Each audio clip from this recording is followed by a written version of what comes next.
শ্রীকৃষ্ণ জন্মাষ্টমী উপলক্ষে মহারাজগঞ্জ বাজার মৎস্য ব্যবসায়ী সমিতির উদ্যোগে শনিবার ঐতিহ্যবাহী কাঠামখিলি পুজো অনুষ্ঠিত হয়। জমজমাট আয়োজনের মধ্য দিয়ে পুজোর সূচনা করা হয় বেদপাঠ ও ভূমি পুজোর মাধ্যমে।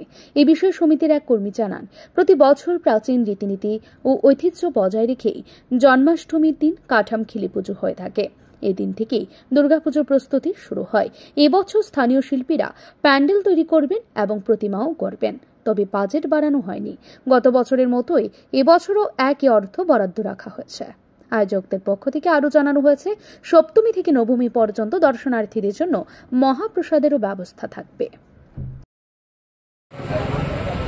মৎস্য ব্যবসায়ী সমিতি মহারাজগঞ্জ বাজার যে দুর্গাপূজা আমরা শ্রীকৃষ্ণের জন্মাষ্টমী দিনে আমরা কাঠামখিলি দেই।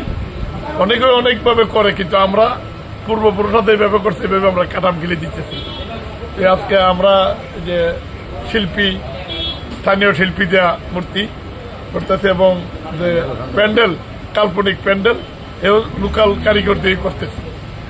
আমাদের সমিতির উদ্যোগে সপ্তমী, অষ্টমী, নবমী জনসাধারণের জন্য প্রসাদ বিতরণ করা হয়। এটা আমাদের সমিতি অনেকদিন ধরে চলছে। এই বছর আমরা এই চিন্তা করেছি।